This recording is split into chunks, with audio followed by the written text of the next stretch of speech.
Hi, I'm Greg. Alice phoned in sick this week, but she'll be back next week. For this week's video, I'd like to tell you a little bit about Semana Santa and specifically about the Passion Play of Iztapalapa. We live in an area called Coyoacan, and Coyoacan is right next door to one of the oldest neighborhoods in Mexico City, Iztapalapa. Iztapalapa is the location of Mexico's largest Passion Play. What's a Passion Play, you ask? Well, don't worry because you'll find out all about Passion Plays in this video. The Passion Play of Iztapalapa is an annual event during Holy Week, Semana Santa, that takes place in the Iztapalapa borough of Mexico City. It's one of the oldest and most elaborate Passion Plays in Mexico. Its origins are not in the colonial period, but rather in the cholera epidemic of the 19th century, which gave rise to a miraculous legend. The Semana Santa activities and Passion Play itself are fully self-funded by the people of Iztapalapa, and they are a huge source of pride for the community. But how did this Passion Play come to be? In the process of making this video, I learned that the original Passion Plays in Mexico arose in the 18th century in response to the Catholic Church's attempts to eradicate the indigenous language of Nahuatl. Indigenous communities throughout Mexico, or New Spain as it was then called, took it upon themselves to create reenactments of the New Testament story of Jesus' entry into Jerusalem, his betrayal by Judas, his arrest and trial, and his death on the cross. All the roles, including Jesus, Mary, and the disciples, were played by indigenous people, and the language of the plays was, you guessed it, Nahuatl, a language that was forbidden in church. Because the native people were prohibited from writing down their scripts in Nahuatl, the plays became an oral tradition, and the details were fluid, allowing for incorporation of non-biblical folk tales and legends to be added. The Catholic Church was not too happy about brown-skinned people playing Jesus and cracked down on passion plays performed by indigenous communities in the Nahuatl language. So the indigenous people switched to Spanish. The Catholic Church then tried to suppress the passion plays as being obscene public religious spectacles, disrespectful to the Church, an unholy pagan perversion of the story of Christ, and worst of all, a waste of the people's money which could otherwise be going into the Church's coffers. They even went so far as to launch an investigation by the Holy Inquisition between the years of 1768 and 1780, all to no avail. The Passion Plays persisted and survived as a form of self-empowerment and a form of resistance by ancient communities with their own religious beliefs and their own languages. And while the event is still primarily religious, it has also become a rite of identity for Iztapalapa, as well as a major tourism attraction for both the borough and the city. In Mexico, many communities stage processions and passion plays for Good Friday, which in some places extends into other days of Holy Week. The Mexico City borough of Iztapalapa holds the largest and most elaborate, with up to 5,000 people participating, and 150 of these have speaking roles. The Passion Play performances do not adhere strictly to the Bible, as there are influences from other religious writings and even secular stories. And while it's claimed that the original script for the play still exists, its performance has evolved over the years. Unique features to the Iztapalapa event include a character called the Wandering Jew, a harem belonging to King Herod that performs a belly dance, and a spy and dog that accompany Judas Iscariot, who personally brings Jesus to Pontius Pilate.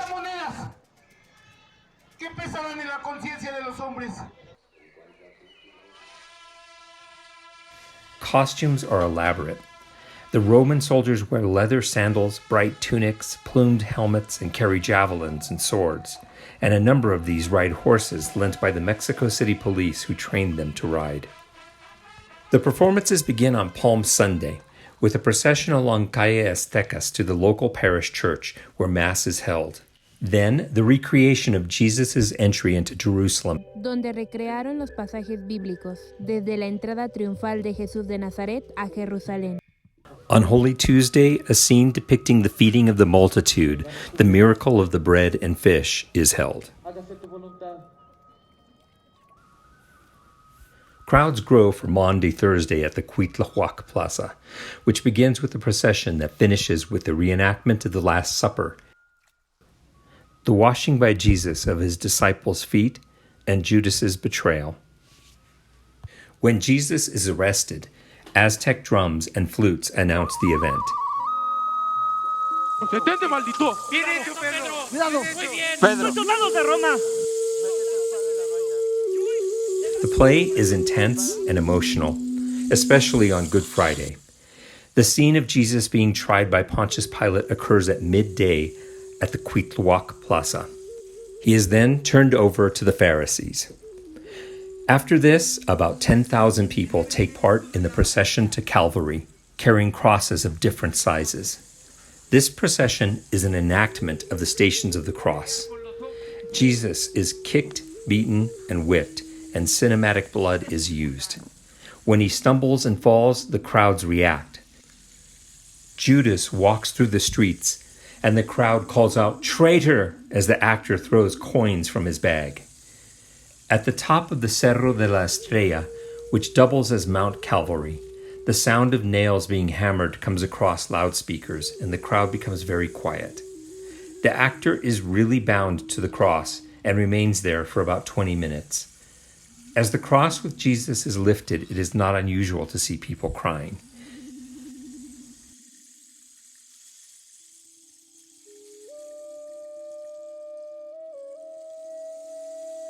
In addition to the man and woman chosen to play Jesus and Mary, hundreds of young men called Nazarenos follow in the procession to the Cerro de la Estrella, barefoot, with crosses of varying sizes and often with crowns of thorns. Candidates to play Jesus must also show that they have the physical endurance for the beatings and for the carrying of a 220-pound cross for 4 kilometers. Once the chosen candidate passes the 2 rounds of the selection process, he is then required to remain celibate for the intervening year before the performance and begin physical training 6 months in advance. The Passion Play in Iztapalapa is one of the most elaborate and oldest of its kind in Mexico. However, unlike most Passion Plays in Latin America, this one does not date from the colonial period. Its origins lie in a cholera epidemic in 1843, when the Iztapalapa area had a population of about 20,000 people, mostly indigenous. As a petition to ease the pestilence, the area began a procession to the Señor de la Cuevita, the Lord of the Small Cave. When the epidemic ended, it was seen as a miracle, and it became a permanent annual event. Soon after, the procession included a reenactment of the crucifixion on Good Friday, and over time, this Passion Play grew to cover almost all of the events associated with Holy Week. And although its origins are in the 19th century, there is evidence of syncretism with indigenous traditions. The Iztapalapa Semana Santa Passion Play takes place in the shadow of and on top of a hill called Cerro de la Estrella, but in ancient times, this hill was called Huizachtlan. It was the site of a pyramid and the home to the Aztec new fire ceremony, when the gods would decide whether or not to allow the world to be reborn. The new fire ceremony predates the Aztecs and goes back at least as far as the Mayan civilization, but we'll focus on the Aztec beliefs since they are the best documented. The Aztecs observed something that they called the binding of the years to mark the end of the calendar cycle of 52 years. They believed that the world was in peril of not being reborn, and so they conducted a ritual purification or death of the old cycle in order to begin a new cycle. During this time, household items such as pottery were thrown out or destroyed, and all the fires in Tenochtitlan were extinguished.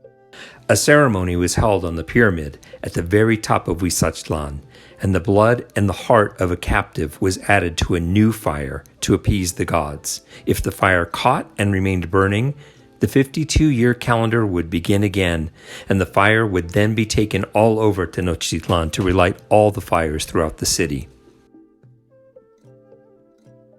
When the Spanish priests came to this very same site and erected a new temple to a god whose father sacrificed his son so that the promise of a new life could be fulfilled, the story must have sounded familiar to the indigenous peoples.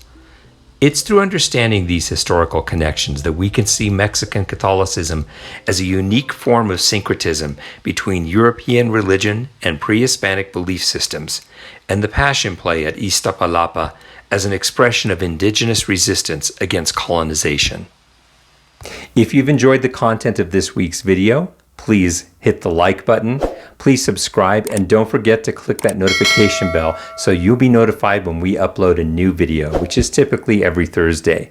I'm sure Alice will be back and in fine form next week, and until then, thanks for watching. We'll see you again soon.